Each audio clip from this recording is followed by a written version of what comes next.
Hello, everyone, and welcome back to another edition of the Shooters Lounge podcast. I'm your host, Matt, at PostUp323. Don't forget to like and subscribe, guys. You can follow us on the socials at Shooters Lounge 3.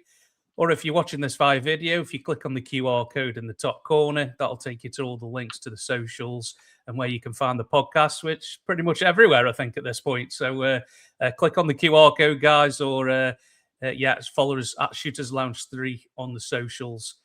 The playoffs are underway, guys. We had the playoff preview last weekend. We've had a few days now. Everybody's played a couple of games. Who better to have on? Friend of the podcast. He's one of the main staples now with the Shooters Lounge, man. We've got the returning AB. AB, welcome back again, dude. It's good to see you, man. Good to see you, man. Good to be back. Good to be back. Playoff season. There's nothing like it, man. Nothing like it. There's two brands of basketball, bro, isn't there? There's regular season and then there's playoffs, mate. This is what it's all about, bro, isn't it? Yeah, man. 100%. The cream always rises to the crop.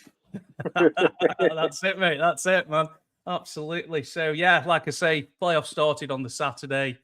We got the playoff preview in during that morning. Don't give you much time between the play-in and the playoffs, so there's limited time to get your podcasts out there, man. So it's tough sledding out here, man. But we managed to sort it out. Me and Rob did the playoff preview, so go check that out, guys. So where do you want to go? Do you want to go east or do you want to go west, AB? What we feeling? Yeah, we can start off out east and then work our way across. Yeah, man, that's absolutely. I think you've got a keen sense of what's going on out east, I'm sure. So we'll we'll dive right into it, bro. So start with the number one seeds, Detroit Pistons, Orlando Magic coming through the play-in. Surprising, I think, to a lot of people, bro. This series is tied 1 each. AB, are you surprised at that, or did you think it was kind of going to be a bit more of a hard slog as a 1-8 matchup? Yeah, no, I'm definitely surprised that the Magic were able to take game one in Detroit. Definitely that I didn't expect that. I was very, very low on the Magic. I've been low on the Magic basically all season long. I just felt like this was a team who, they had enough talent to get to the playoffs, but I just don't feel like this team was ever along the lines of a contender. Listen, I still don't think they are. I mean, my pick was, I think it was like Pistons in 6 or so. So it could very much fit the mold, but just the way that they won that game one really surprised me. I didn't really think the Pistons will come out like that. Home atmosphere. We know the history behind the Pistons. Obviously, this is a storied franchise. This is a franchise who hasn't won a playoff series since 2008, and at the time had lost, what was it, like 11 straight playoff games at home. So I was thinking, like they're gonna be up for it, and then in the end, I mean, it was just Paolo Banchero and Franz Wagner and all those guys just balling out that led the Magic to a win. I mean, I just don't. Yeah, it was just surprising. I feel like in game one specifically, Jalen Duren didn't really hit the heights that we thought he was going to hit coming into the postseason. This was a guy who had a All NBA caliber season.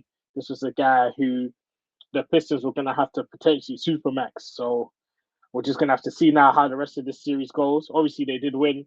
They got a good win last night. I think just flip-flopping between game one and game two. They needed that response going into game two because of obviously what happened in game one. But even then, like the first half was very, very tight. I mean, from the Magic side of things, Jalen Suggs, I mean, I've got to give that guy credit, man. That guy, his intensity on both ends of the floor has just been immense. Like just fighting through screens, just being such a nuisance on the defensive end, like in terms of turnovers, converting those turnovers into fast break points. So he was really the heartbeat of the team from a defensive standpoint. And yeah, unfortunately for the Magic, I mean, that third quarter, they just got blown to smithereens. I mean, what was it? Like, any way you want to put it, like 11-0 run, went up to like 23-9 run, up to a 30-3 run for the Pistons. And then that was all she wrote, I guess. But yeah, tough shooting night from the Magic last night in that game too. I mean, if you don't have Desmond Bane knocking down shots, what was he? I think he was like 4. I can't remember what he said. I think it was like 4 for 11 or something along those lines. He just couldn't hit. He just couldn't get going. Franz Wagner couldn't get going. Wendell Carter couldn't get going. I mean, at one point in the third quarter, those three were combined 4 for 19. And those are like your starters. Those are your starters. So they couldn't get going. Yeah, the struggle from three. But I mean, that game too, it was just defensively. Like I'm a guy, I value the defensive side of the ball. Like I know offense. I know obviously good offense beats good defense all the time, but that intensity in the first half of the game, I mean, what was it? It was like 40, I think they were tied 46, was it? 40, Yes. yeah, 46, 46 at the half. I mean, that was like a game from the 80s, man. The way they would just block after block, stop after stop. But yeah, that third quarter, the Pistons just pulled away, and then the Magic. I mean, when you're a team that are actually not a good 3-point shooting team, you go down 10, 15 points, you can't shoot your way out of it because you're trying to get to the mid range, you're trying to get to the cup. You're not really forcing 3-point shots because you're not really a 3-point shooting team. So that was kind of really what killed the Magic. But I mean, you go into going up against the number one seed. You take a game on the road, go back to Orlando to play 2 games. Anyone will take that. Anyone will take that. Absolutely. So I think when you look at it on the overall side of things, out of the 2 games, they'll be very, very happy to have tied the series going into Orlando. Yeah, absolutely, mate. Yeah, it was 38-16 in the third quarter in game 2 for Detroit, man. So yeah, like you say, kind of blew it wide open, didn't they, in the third quarter? Yeah, I think a lot of people have just written this Magic team off, bro, haven't they? I think people were talking this is going to be a sweet 5 games, and then they come out game 1. It's one of them nobody believes in us kind of thing. It's backs to the wall. It's us versus everybody and all that. It's usually Detroit versus everybody, but they kind of flipped it around a little bit, didn't they, in game 1? So I just had a weird feeling that they kind of match up quite well, really. Well, on paper, the Magic, like you say, bro, they've kind of been they've been disappointing all year, haven't they? And the fact that they made it through the play-in, a lot of people had Charlotte beating them in the play-in, didn't they? People, yes. Even though they were at home, and the Magic blew Charlotte out, didn't they? So what do us guys know, kind of thing. It was just a question of who's going to put them out of the misery, really. And they've made it, and they're here, and then they win game 1. We've seen it before, haven't we, bro? It happens, doesn't it? Yeah. Fair play to them. They kind of outmuscled them, the muscular Detroit, really, in game 1. I thought they kind of like, yeah, man, we'll because I think Orlando can do that. They have shown it in previous years. They can kind of get grime and dirty kind of thing and make the game dirty, and they don't mind playing like that. And they, I think they do match up quite well. They've got plenty of bigs, haven't they? Orlando, who they can kind of put on.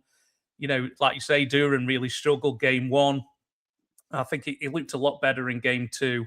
It was a big game. Game 2 for Detroit was big, wasn't it, man? It was kind of must win. You go down 0-2 at home, but it's not a good place to be, bro, is it? Do you know what I mean? But yeah, this is like the kind of scores. They just they're old like mid-2000 scores, aren't they? Bro? Yeah. These games and stuff, like you say, 46-46 at the half. You don't see these a lot anymore. It's usually like you're in the 60s, 70s in some cases at half time and regular season, but.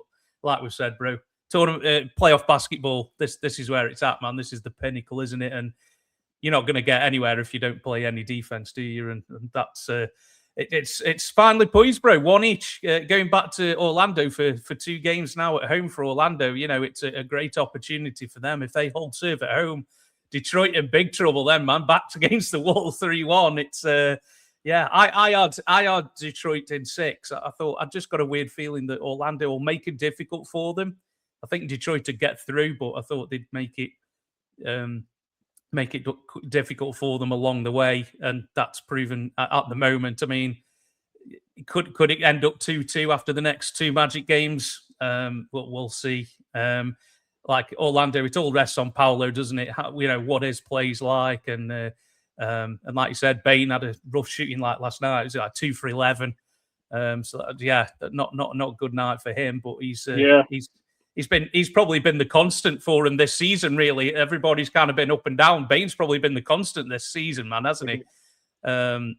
With his play. So yeah, I think that game's on 6 p.m. on Saturday. So that's a nice early tip off for us UK people, bro. So that'll be. I'm sure a lot of UK people will be tuning into that, man. But sure. It'll be fun finding out on that one. So moving on, mate. This is one AB has got great interest in. We've got the 2nd seed Celtics against Philly it seems like you play each other every year, bro. I don't know if you feel the same.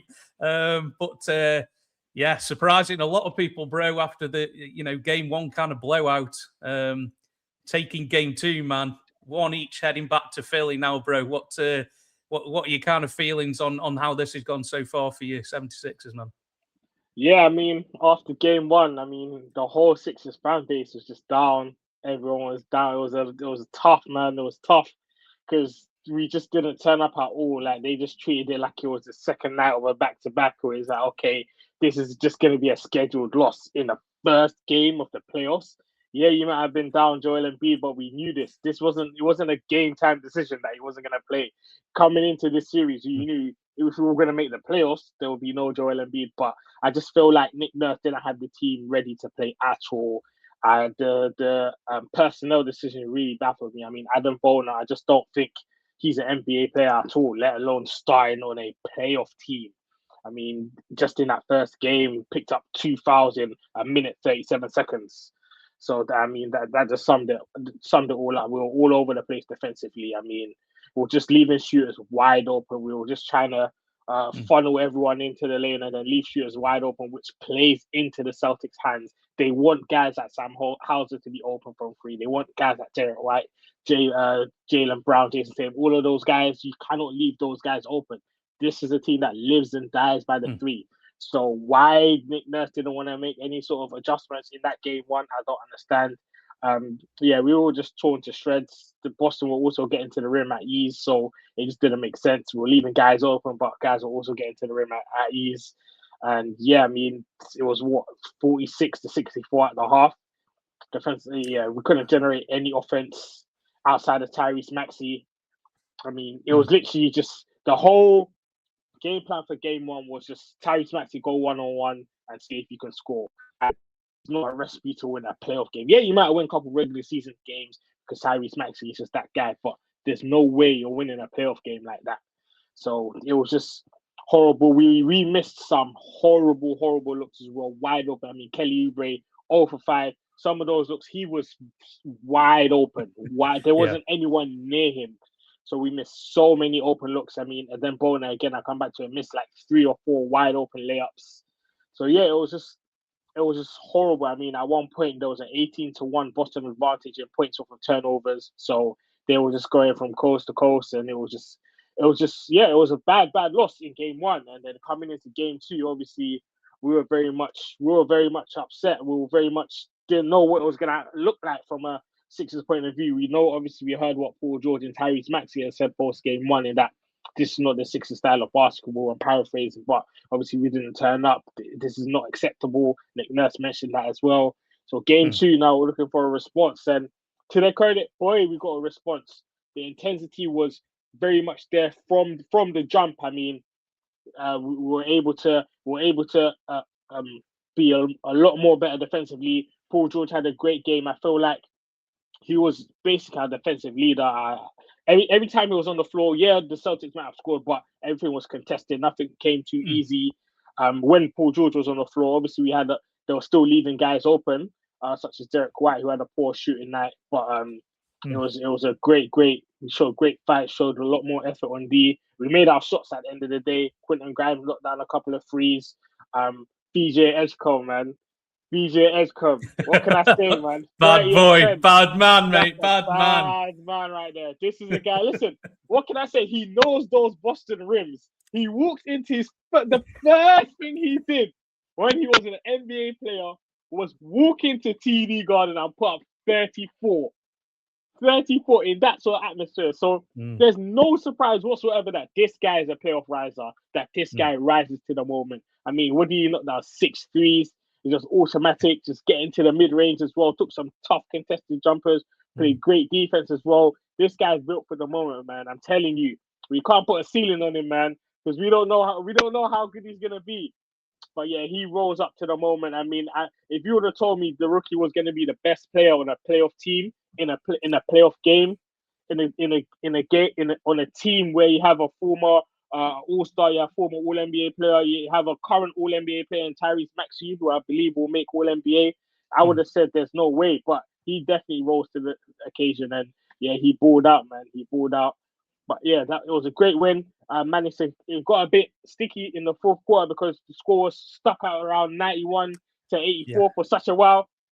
There was a lid on the basket. I know this as a Sixers fan, man. You know when there's that threshold between okay, you're just about putting the team away, and oh no, this team is about to come back. We always lose those games. Tatum would just pull up, drag a three in transition, timeout. The momentum's going up, but that didn't happen. Tyrese Maxey, back-to-back huge three-pointers. Sixers up 8, and then they went up 13 on an 11-0 run. But yeah, it was a great response from the Sixers.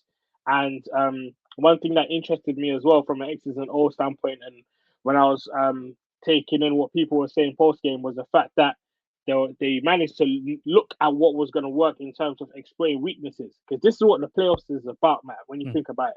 It's about exploiting weaknesses. Where can we find our advantage? Obviously, we're going to speak on the Knicks and the Hawks series and where I feel like the Knicks, where I feel like the Hawks exploited their advantages in terms of mismatch.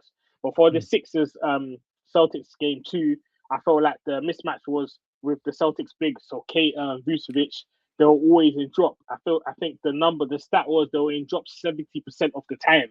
And the Sixers were making those shots in the mid range and getting to the rim and ultimately just punishing them by shooting those wide open looks.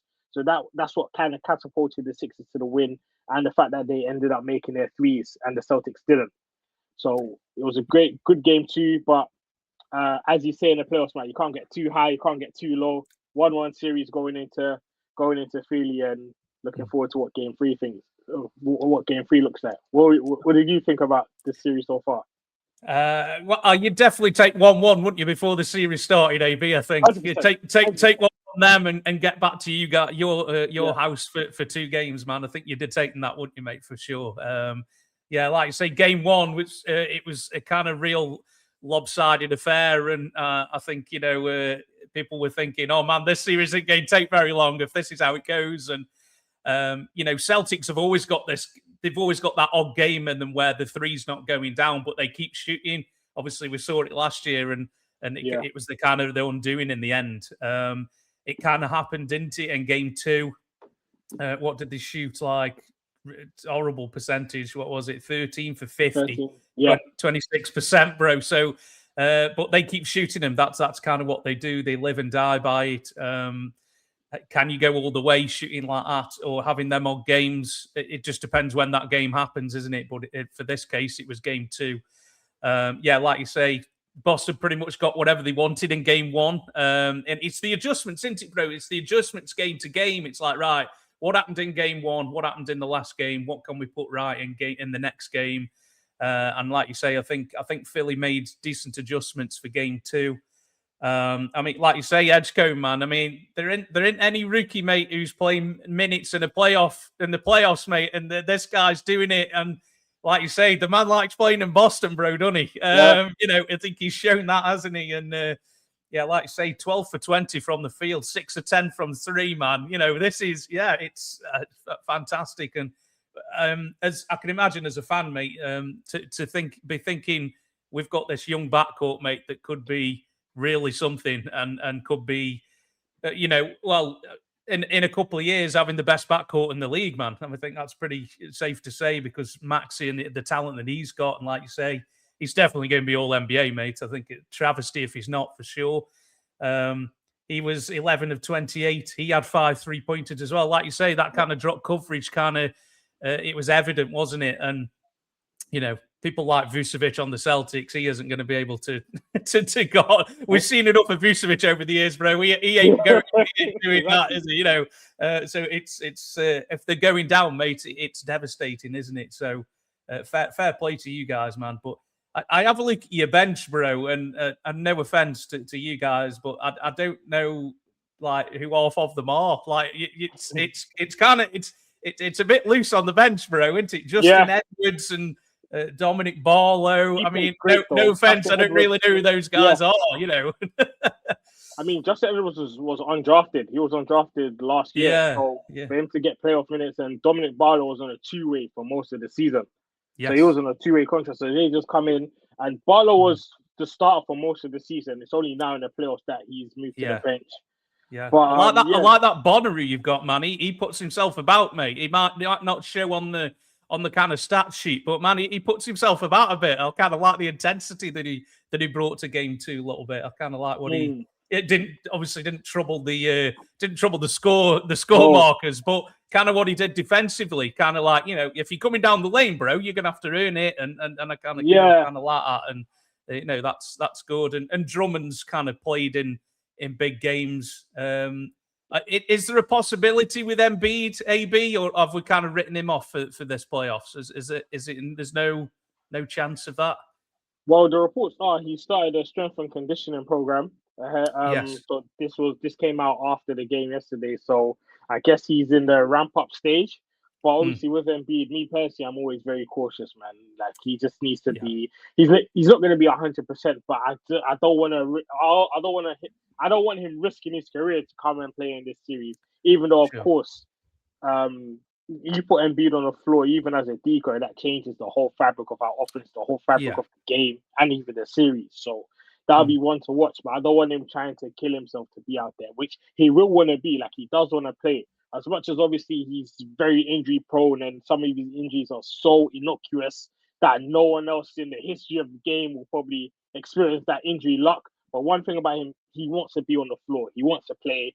And if there's even like a 5% chance that he's available, he's going to want to play and not want to sit out.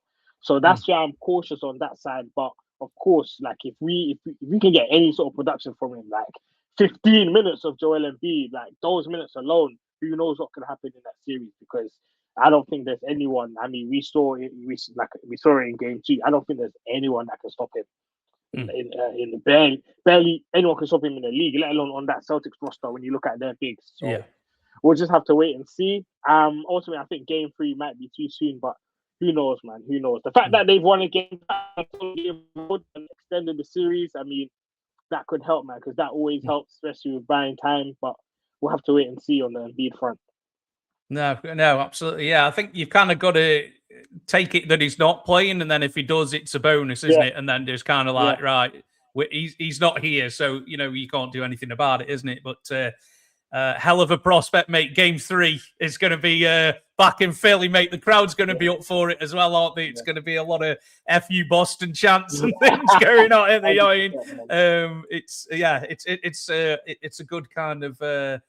You've had some good tussles over the years, man, and it's kind of resuming again, isn't it? So probably not great for your blood pressure, bro. But for the neutral, it's enjoyable for me anyway.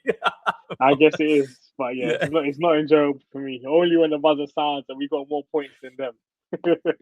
Absolutely, mate. Absolutely, yeah, man. So moving on, mate. So we've got the 3rd seed. New York Knicks against 6th seed Atlanta Hawks. Another series that's tied 1-1. If there's a trend forming here, I think, mate, with the East. Knicks winning game 1, and then the Atlanta stunned the Knicks in game 2, ending the fourth quarter on a bit of a run and erasing the deficit that they got. And it seems like it's the CJ McCollum come out party, mate. I don't know, it's the man's been in the league a long time, a veteran, and kind of, and now it's just performing at the right time, playing really well, and the Knicks are really struggling to contain him. Maybe I don't know if you agree. Yeah, 100%, particularly in that game too. But I wouldn't say it's a come out party though. We've got to respect CJ McCollum. He's been doing this a long time, man. I'd say rather to the casual NBA fan, maybe not so much. I mean, Oz obviously we know who he is like. But from a Hawks perspective, 100%. But this is a guy who, even back in the Blazers days, everyone was fascinated with Game Time, and don't get me wrong, Dame Lillard was that guy. But there was a lot of games in which CJ McCollum bailed him out, man. Particularly, I remember there was like a Game 7 against the Nuggets where a couple years ago where he just went crazy, just took over that game. So he's got that in him. Obviously, we haven't seen it in a while because he was languishing away on the Washington Wizards and team. Where was he? He was on the Wizards, right? Yeah, Wizards.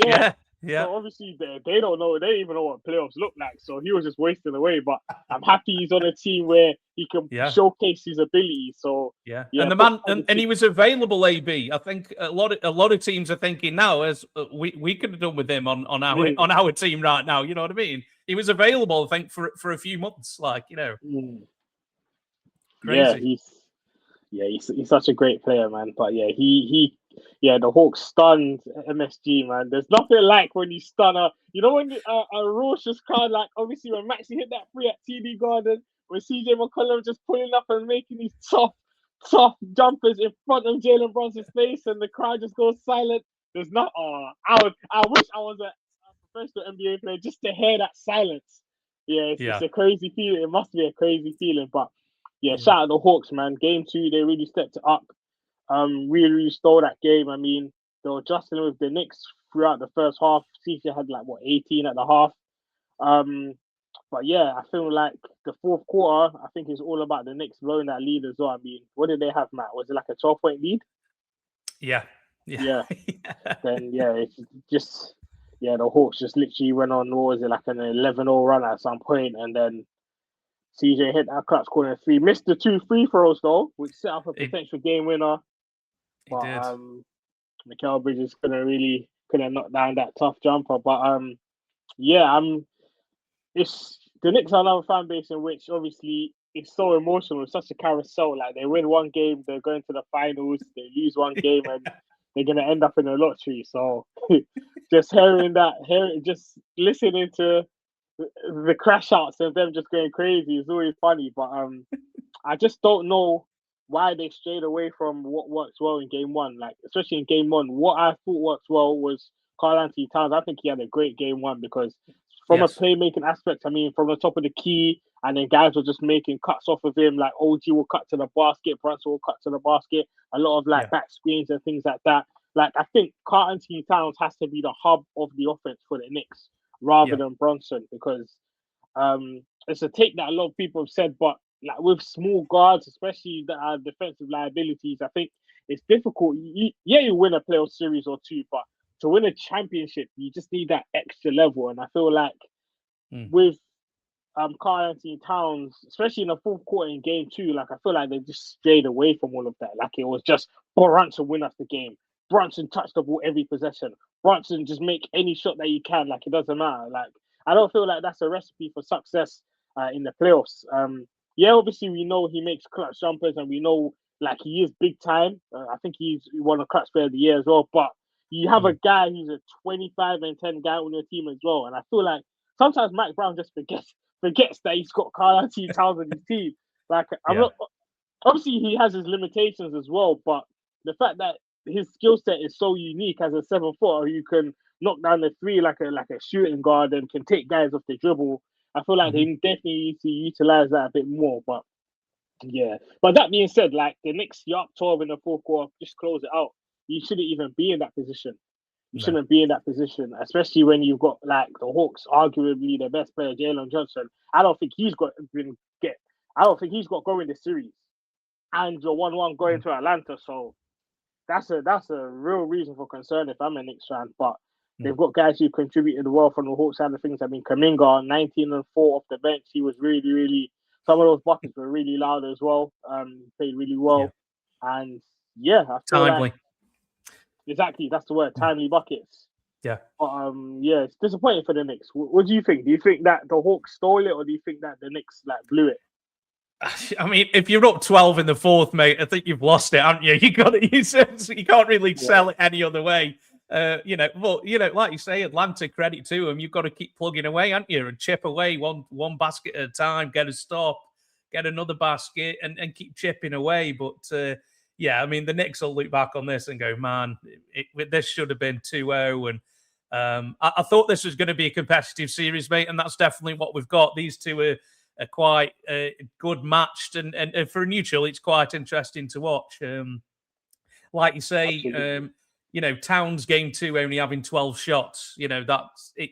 He had really good games in the regular season against the Hawks, and like you say, you've got to feed him then, haven't you? And I think if you feed Towns on the offensive end, it feeds his defense as well. He's more engaged therefore he's more active defensively. I think he's better defensively when he's active offensively. If you keep feeding the ball, then he'll get more engaged. If he gets like not interested, we've seen Towns games like that, haven't we? Where it's just stupid fouls and things, and it's just like what's going on, and that's the Karl-Anthony Towns experience, isn't it? I feel like the Hawks are hunting Brunson every time he's on the floor defensively. 100%, aren't they, mate? You can just see it, can't you? McCollum's looking for that switch, mate. And I'm like, mate, this is barbecue chicken, mate. This is it. Yeah, come here, mate. Come here, little man. You know what I mean? That's how it's going. And like you say, worryingly for the Knicks, Jalen Johnson hasn't probably actually got going yet, really, in the series. It's a worrying thing. And like you say, Kuminga, 19 off the bench. Kuminga was a guy who in last year's playoffs couldn't get a minute, mate. And now he's, that's bizarre. I still haven't heard a decent reason as to why he wasn't playing for Golden State last year. That was a crazy situation. And, he played nearly 35 minutes last night for the Hawks in the playoffs and give them a good boost off the bench. So, Dyson Daniels, they've got people who they can chuck at Brunson, Anthony Daniels, Johnson, players like that, Kuminga, and then you get Alexander Walker. Yeah, exactly. Yeah, and he hasn't really got going offensively yet. He's had a good season offensively, and he hasn't really got going yet either. So if you're the Knicks, you're thinking, right, well, we're going to have a good game from Johnson in this series. Which game's that going to be? If that's game 3, we're 2-1 down, going Atlanta again, game 4, and then the panic really starts setting in, bro, doesn't it? And I had this series going 7, and I think that's it's kind of how it's looking, how it's going at the moment. I mean Brunson gets his kind of stats every game, doesn't he? One way or another. It's somebody else for New York. If it's Towns who isn't being that second guy offensively, who is the other person then offensively for New York who is going to step up? And I don't know what's happened to Mikal Bridges, but offensively, he just looks like a guy who they just chuck in the corner and just take that open shot if it's available. If Brunson, drives, kicks it out, and Bridges is there in the corner, and that's kind of what he is offensively. Josh Hart brings his kind of his effort and things like that, and OG as well. Defensively is very good, and I think on paper, New York should win this, but I think Atlanta are playing well, and I think they fancy it. I think they think we're as good as this team, if not better, and going to be well interesting, mate. Next couple of games, see what happens. Atlanta will be up for it, man, won't they? So we shall see how that goes, man. But it's going to be fun finding out. So moving on, mate. So we got 4th seed Cleveland Cavaliers. Probably should be the most competitive considering the 4-5 matchup, but that's not really how it's gone at the moment. Cleveland, winning quite easily in both games, take a 2-0 series lead. I don't really know if there's a lot to say about this one, man. It just Cleveland are just just hammering the Raptors, and the Raptors don't seem like they've got enough offensively to compete with Cleveland, mate. That's pretty much what I've deciphered from this series. I don't know about you, dude. Yeah, 100%. I mean, they're no match for the Cleveland Cavaliers, the Toronto Raptors. I mean, it's just as simple as that.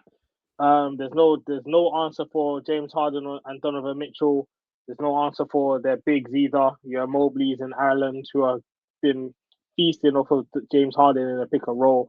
I mean, this is James Harden at his best. Like when he's got that connection with a big man, whether it was Clint Capella when he was out in Houston those years, whether it was Joel Embiid where he won an assist title and Embiid won an MVP on the Sixers, and now that connection he's got with Jarrett Allen. We've seen the uptick in his scoring post trade from when Harden came in, and Evan Mobley.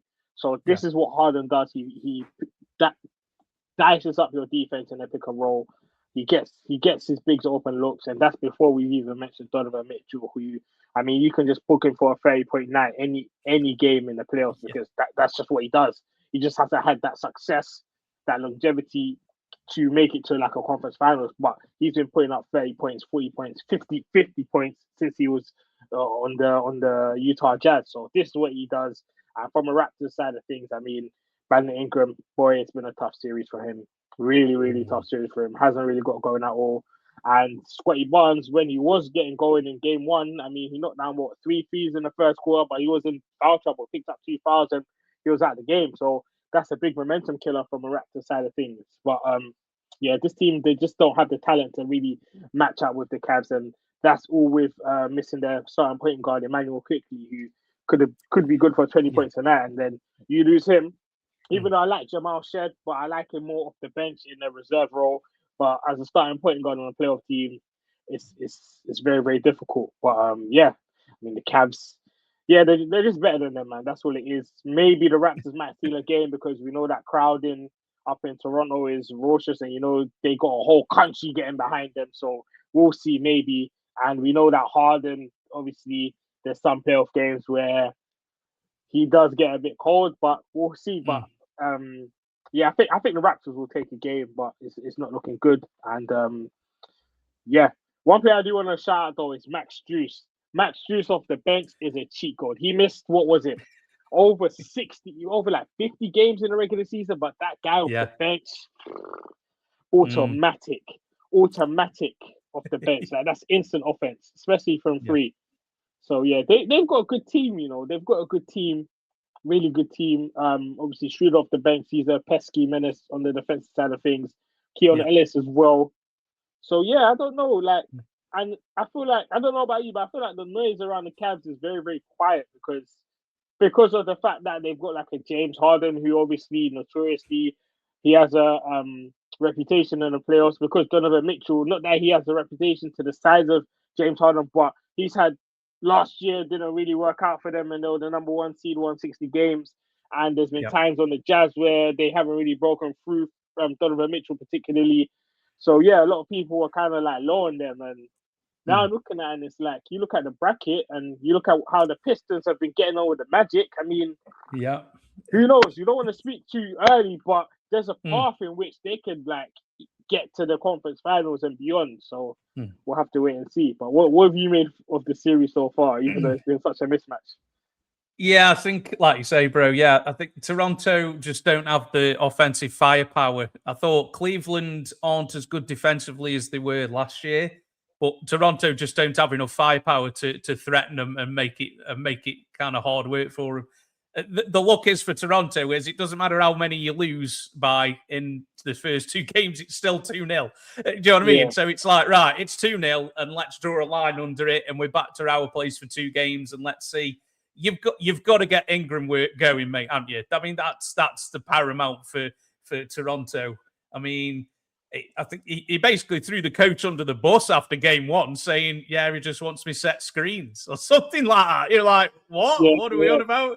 When Ingram's, when he's got it going, he's a match for anybody, isn't he? He can create, but just hasn't got going and just kind of goes missing. You forget he's out there, man. It's weird. You're watching it and you're like, man, Ingram, where is he? Like, he's kind of vanished. Like you say, very strange. And I don't know how much they're paying Jakob Poeltl, bro, but it's too much. Like, his contract is mad. His contract, It's like one of the it's top 5 worst contracts right now, mate. It's not looking good, bro. It's a tough one, a real tough one. Like, he can't stay on the floor, mate. They can't keep him on the floor. He's just being carved up by Mitchell and Harden, and he's like, don't know what's going on. And Toronto just don't have it. They just haven't got the offensive firepower. I think if Cleveland come up against a team who can score a lot more, they're going to have a lot more problems. But this series looks like it doesn't look great.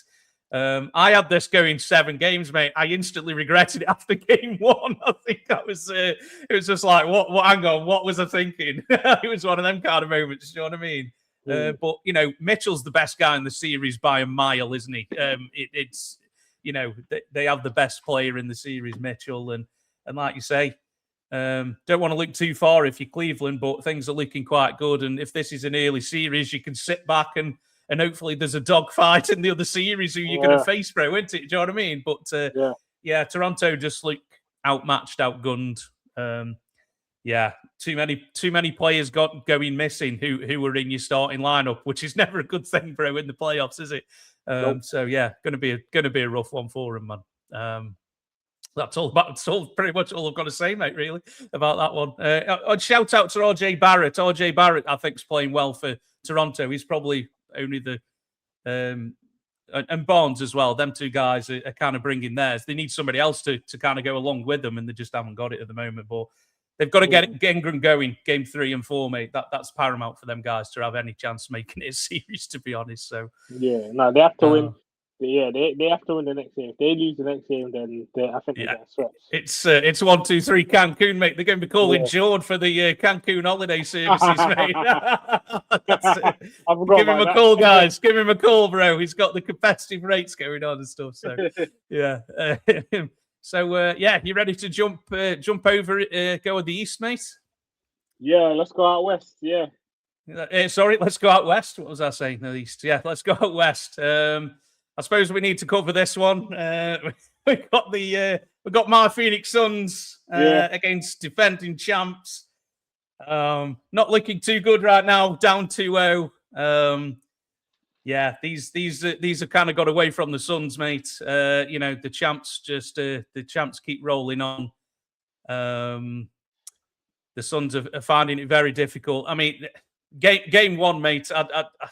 I thought there was about eight Thunder players out there, mate. They're just everywhere. There's hands everywhere, and it's just so swarming. And they get back on defense. They don't give you anything easy. And you can complain about how SGA's refereed and things, but you've got to play to how the refs are calling the game. I mean, I don't put too much excuse. Oh, we would have won the game if they won both games because they deserve to win, mate. They're making it hard for Booker. Green and Dylan Brooks are, they're doing as much as they can. I mean, Brooks had 30 in game 2 last night. With turnovers, mate. You turn the ball over against OKC, mate, and they will kill you. Like, we had 21 turnovers last night. You ain't winning, no. I don't care who you play. You don't win any playoff game, bro, if you have 20 turnovers. It doesn't matter who it's against. And against OKC, it's an absolute killer. They'd lost. Williams went out last night. Looked like his hamstring, left hamstring. So you better kind of see how that goes. That's something to kind of look for. But they just bring somebody on, and you think, that guy's probably starting for like 3/4 of the league, and he just comes off the bench, Mitchell, and it's like, we'll just bring him in. I mean, you've got your old boy on there, mate, Jared McCain. He doesn't even play, mate. He's just sitting there. And I think if you get another injury, we'll just bring him on. They're so deep, mate. It's unbelievable. The people they're bringing on, no offense to my Suns, mate, but the players we're bringing off the bench. I mean, we've got some injuries as well. Grayson Allen didn't play. We're missing Mark Williams terribly, our big man. Jordan Goodwin went out in game 1, so we're missing him. He's a kind of real hustle guy for us.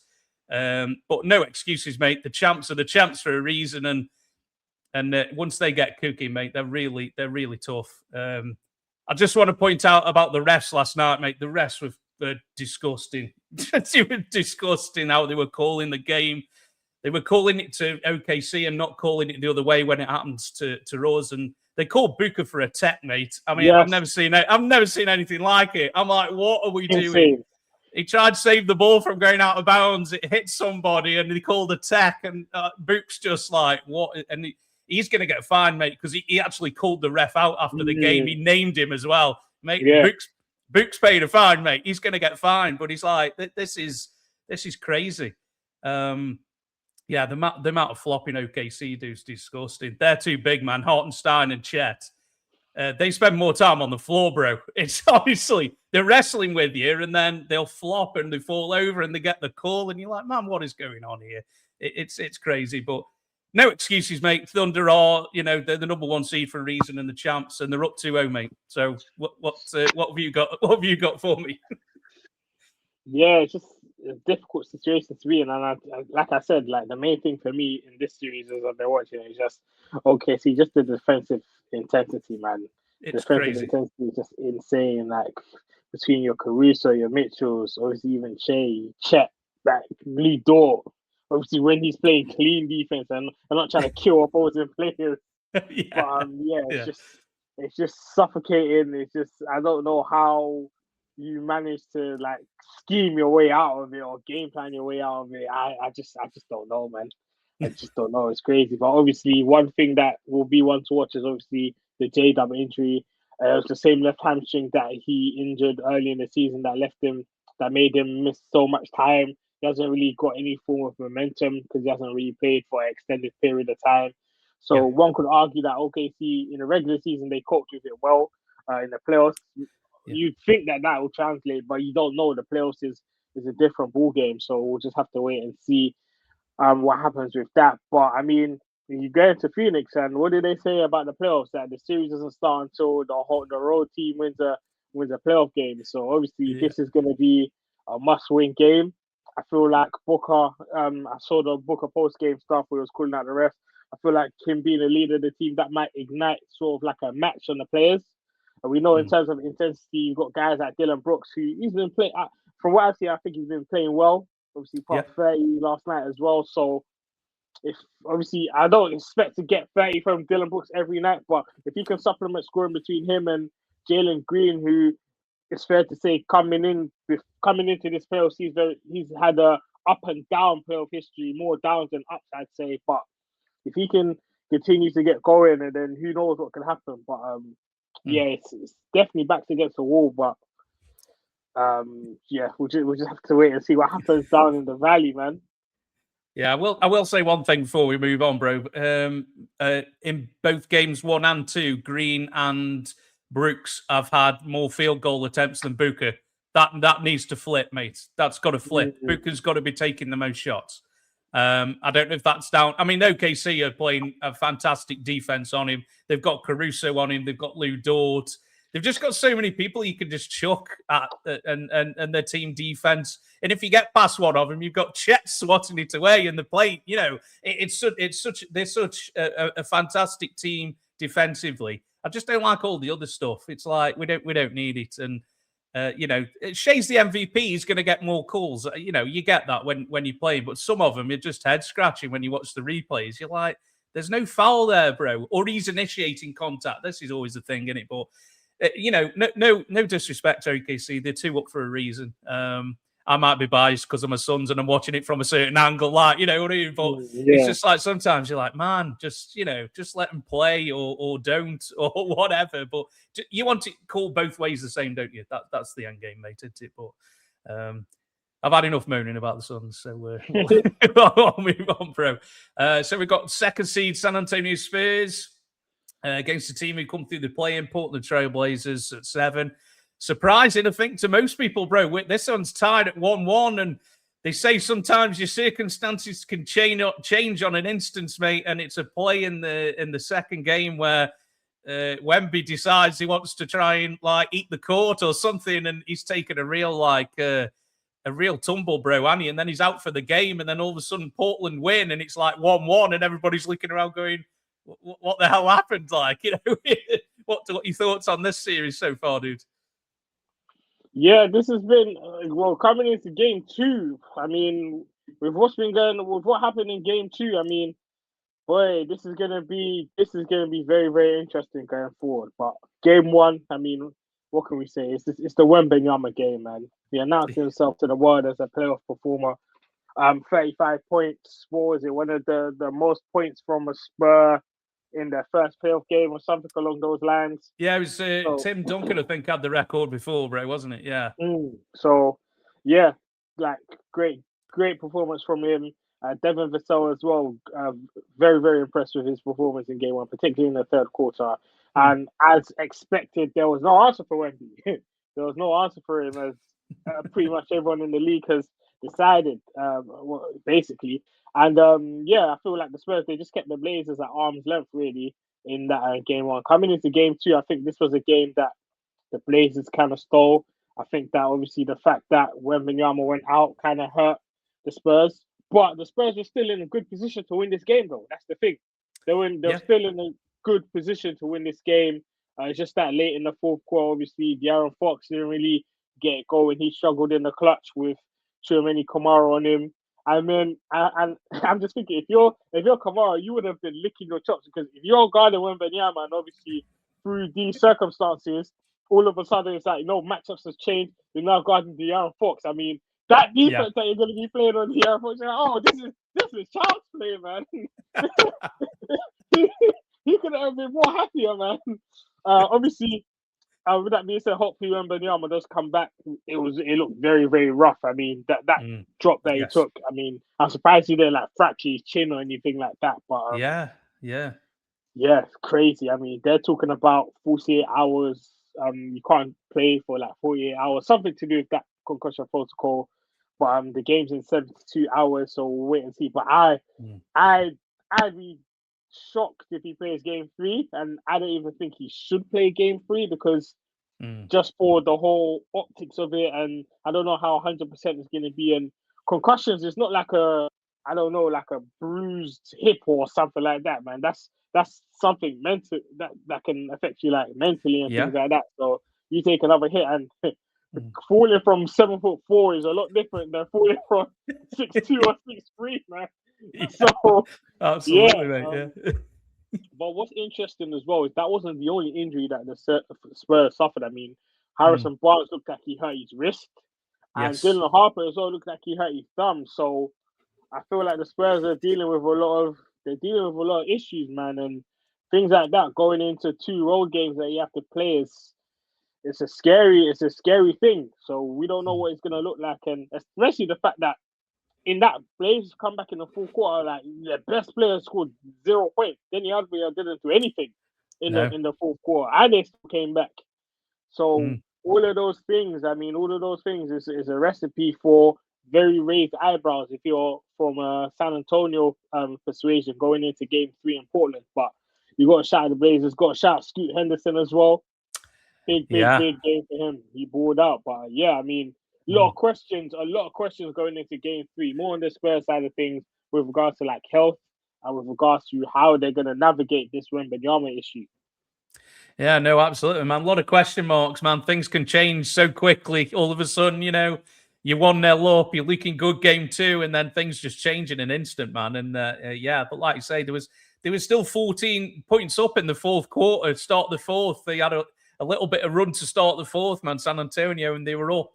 And that's it. So, but people who'd still got their Scooter Henderson stock, mate, still holding on to that, mate. Nice little advertisement for them guys, mate, because he was fantastic and down the stretch, and they closed the game. San Antonio didn't score in the final 3:37 of the fourth quarter, so that's. We played them in the play-in, bro. Obviously, they beat us to get the 7th seed, mate, and that's what I noticed about them, man. They've got some really good one-on-one defenders, man. They've got Camera, Holiday, Thibault, one of your old guys, and really good one-on-one defenders. And then wherever they've dug up Rob Williams from, it's just wheeled him out. Where's he been for the last 2 years? He's just been languishing in Portland. All of a sudden now, kind of coming up clutch. Now. I saw him hit a 3 the other day. I was like, I couldn't believe it. That was not the guy I knew in Boston.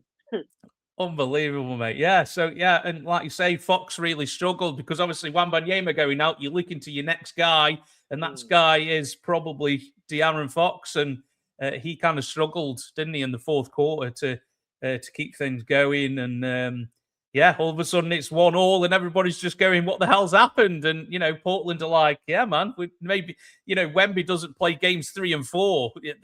They're big games now, man, aren't they? It could turn south real quick for San Antonio, man, and everybody's looking around going, What happened? All of a sudden it was the Wemby. Oh, look at him, game 1. Fantastic, and then it's all gone. It's all gone completely the other way, man. So if you're Portland, I mean, who the hell knows? Unfortunately, the fans don't get playoff T-shirts for games 3 and 4. Apparently, according to the. Have you heard this stuff about the owner? I don't know how much of it's true, bro, but like not giving playoff T-shirts. Not traveling with the team. not having late checkouts in hotels. It sounds absolutely bizarre, mate. I don't know if any of it's true, but there's some of the stories coming out are just plain crazy, mate. I don't know what's going on. This is an NBA owner who's just paid $4 billion for a franchise, and now he's penny pinching. I mean, shout out to Tiago Splitter, mate. The job he's done in Portland this year as an acting coach, fantastic. I mean, Billip's going out and stuff, so shout out to him. But yeah, we'll see. Two big games coming up, man. We'll see when Wemby's back. Like you say, probably won't play game 3, maybe probably looking game 4. But if it's game 5, I mean, it could be 3-1 down, bro, by then, and everybody's going, "What the hell's happening?" Crazy things have happened, mate. But we'll wait and see. So we got next one coming up. I mean, this is probably my favorite playoff matchup. Looking at the preview the other day, mate, Denver Nuggets, Minnesota Timberwolves. Again, always seems like every other year. Just lately, they kind of face each other. And these two games have been absolute must watch for any NBA fan, man. We're tied 1-1. Minnesota winning game 2 the other night. How are you enjoying this one, AB? Yeah, I mean, these teams know each other like the back of their hands, man. We've seen it all before. They've gone to game 7 before. It's been a great series. I mean, they're so close in terms of like there's very little to tell apart from them, man. This is why I feel like this is going to be another close series. I picked the Nuggets in 7 purely because in a game 7 you want the best player. The cream always rises to the top, as I said at the top of the show, and I feel like that's Nikola Jokic. As much as I love Anthony Edwards, but I don't know. I feel like this could be a toss-up even in game 7. I'm very, very confident that this does go 7. But there's just very, very little to decide to split between these two teams. Obviously, Nuggets took a double-digit win in game 1. What was it, 116 to 105? Minnesota, they went on runs in that game 1, but they just couldn't sustain it. I think that what won them game 1 for me personally was the Jokic minutes where Gobert wasn't on him. Because Rudy Gobert, like a lot of people, he gets clowned a lot. Like, I don't know why. I think it's because of the whole COVID touching the mic thing. And then there was one year, I think they quit him crying because he didn't win the best player of the year. I promise you this is Gobert praise. I'm not here to slay him out, but Rudy Gobert is an elite defender, as much as he does get clowned. So I think the job he's done on Jokic, like, I remember Ant said it in his post game. He's like, "Big fella, you're going 1-on-1 with Jokic. We're not sending any help. Like, you gotta hold your own." And he's done more than hold his own. I mean, he stifled Jokic. I mean, Jokic was going through games. He's going through half, but he's only putting up like 4 shots. So I mean, he's dominated him. The only thing is, obviously, when he picks up fouls, I mean, he picked up his 4th foul in that game 2 towards the in the 3rd quarter. That kind of like obviously changed things up in terms of like matchups, but he's done a great job on him. Dante DiVincenzo's been balling out. He's been, he was a plus 20 in 30 minutes in game 2, which tells you all crazy. And obviously, plus minus isn't the be all end all stat, but that's still something that's like crazy for I think this is a very, very good matchup, man. A very good matchup. It's going to be interesting to see how Adelman going into Minnesota kind of adjusts when Gobert is on Jokic, because this is where coaches earn their money, man. Because game 2, especially, it's very interesting in game 2, in game 3, sorry, in which both teams have won a game. So it's like, what are you? So okay, so you've seen your team win and you've seen your team lose, yeah. So what's the adjustment now? You going into this game in which you can, which is going to be a pivotal game almost. It's still a feeling out process, but it's going to be interesting to see what's the coaching, how the adjustments do fare out. But I love the intensity of this series. I love the fact that the refs were letting them play proper physical game. You got guys like Aaron Gordon, obviously, on the Nuggets. You got Julius Randle, physical guy as well.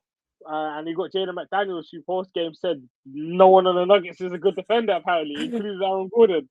So this team, there's animosity there. This has been, for me, one of the best series so far, and I feel like the story is still going to be told, and I feel like we're going to go into this is going to be a very, very long series, and I look forward to it, man. But shout out Rudy Gobert for the job he's been doing on Jokic, because they were talking crazy on him, but it's good to see it, man. Absolutely, mate. Yeah, I mean, you're not going to stop Jokic, bro, are you? Can you make him work hard for it, and can you limit him?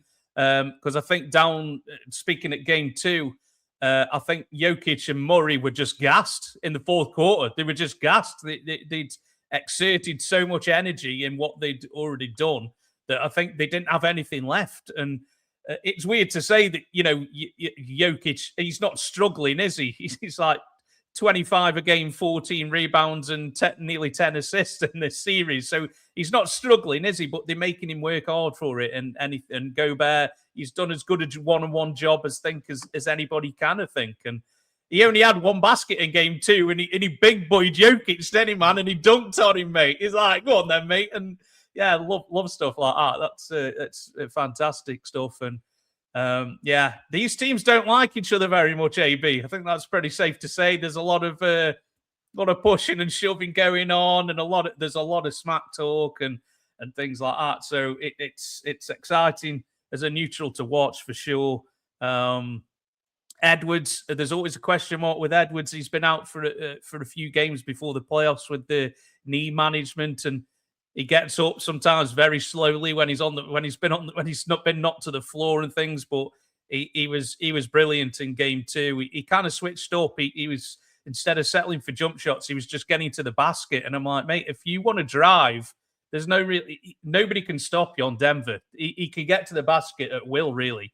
And I think he kind of realized that, second quarter in game 2, and really kind of forced the issue and really showed that, Edwards thinks he's the best guy in this series, and you've got to love the confidence. I said that in the preview. He'll think, I'm the best guy here. I'm the best guy on the floor. I don't care who's on the floor, kind of thing. And I love that confidence. And like you say, Randall, DiVincenzo contributing, aren't they? McDaniels is, trying to guard Murray, as a tougher task as it is. But yeah, I think the guys were gassed in game 2.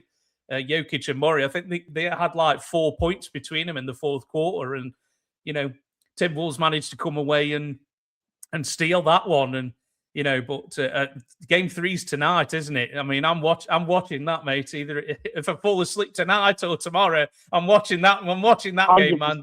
These games are must watch, bro, aren't they? That's for sure. Absolutely. Have we got time for the last one, maybe? Have you got to duck out now? Yeah, let's do it. That sounds nice, man. So we got 4th seed LA Lakers, the depleted LA Lakers. I think that's pretty safe to say, against the 5th seed Houston Rockets. But Lakers hold serve at home, mate. Won both games at home.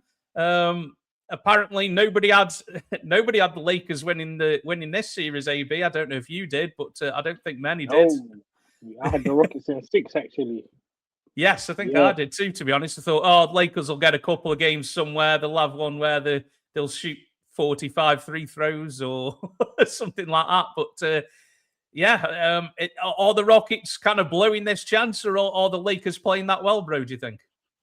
I think the Lakers have been playing well, but I think it's a mixture of both. I mean, the Lakers, their role players have really stepped up. I've been really impressed with Luke Kennard. Like, Luke Kennard, I always knew him to be like a standstill sort of movement shooter, but I never knew he was the type of guy to put the ball on the floor, create his own shot, get guys involved. I think he had like a triple-double at some point in the regular season, so he's really stepped up to the plate. I mean, next man up. Marcus Smart, I thought this guy was not done for, but I thought that we weren't going to see the Marcus Smart that we saw back in Boston, where defensive player of the year. Like, now he's knocking down 5 threes in a game. Now he's still playing elite defense. Now he's got 5 steals as well in game 2. So yeah, he's really left his imprint all over the floor, and he's been playing well. And and that's before I've even mentioned the 41-year-old who's doing windmill dunks and putting up 28, 8, and 7 in a season in which he's 41 years of age. Like, what more can we say about this guy, man? What more can we? What can we? I don't even know. I don't even know what to say. Like, he shouldn't be doing this.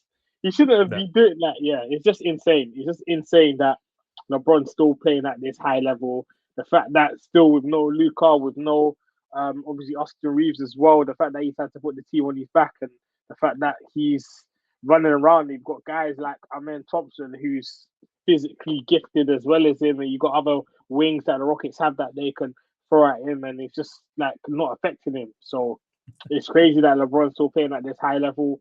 I think it's an indictment on the Rockets. It's an indictment on Ime Udoka that they still have problems, especially late in the clutch. They just can't get things going.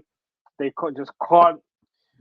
Kevin Durant just keeps turning the ball over. What was it, 9 turnovers he had the other night, which is just not good enough. I know, obviously, there's only so much you can blame on. Oh, we didn't have Fred VanVleet. Like, I know they don't have a natural point guard, but still, like, this is a team in which I just don't feel like fit-wise is a team that can really go on a run in the playoffs. I mean, because they're missing so much. They're missing so much. They can't really get the offense going.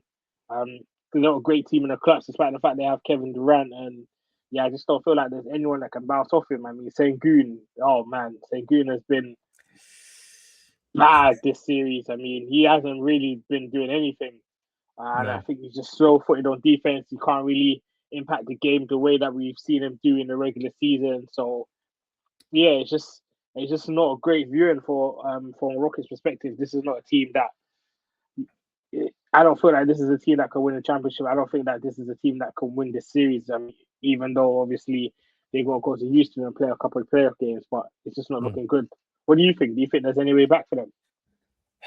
Yeah, like you say, it's tough, man. I mean, they got the first round matchup that everybody wanted, a depleted Lakers team that haven't got two of the best players. I mean, if they lose this series, mate, I mean, the questions have got to be asked, mate, of somebody. Somebody's got to answer for this because they should be winning this really comfortably. And they've had a bad vibe all season, mate. Is that because Kevin Durant's on that team?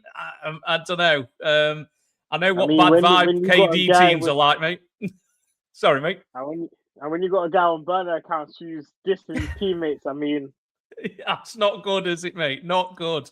I know what bad vibe KD teams are like, mate. I saw it for 2 years. Is that a coincidence? I don't know.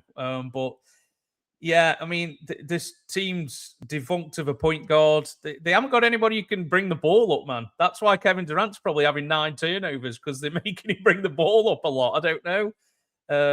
But for LeBron to, 25 games ago, they said, you're the third option on this team, to now going back to being the number 1 option on this team and then just slotting in as if nothing's ever happened. Like you say, what else can you say about somebody? He's breaking new ground that no NBA player's ever done at this age, played this many minutes, played more minutes than anybody, more playoff minutes than anybody ever. And just, doing windmill dunks and reverse dunks in playoff games. You're just like, what the hell's going on? And that's what happens, bro. When you have your best 2 players not playing, other people have got to step up, bro. And I think they've had people who've done that, haven't they? Like you say, Kennard, Smart.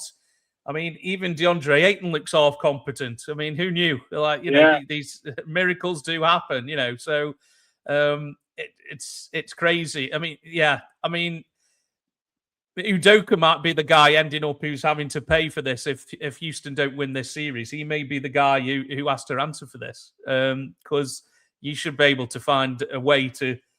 The games haven't really been close, have they? Lakers have kind of dealt with it as they should.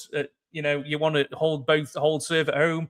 LeBron's never lost a series when he's gone up 2-0, bro. So the stats aren't with you, mate, are they? So it's to be honest, mate, I don't want either of these teams going. Can't these teams both go out and we can have Minnesota and Denver in round 2? Because one of those aren't going to be in round 2, mate, and one of these 2 teams are, and that's going to make me really sad. You know what I mean? I don't know what else to say about it. I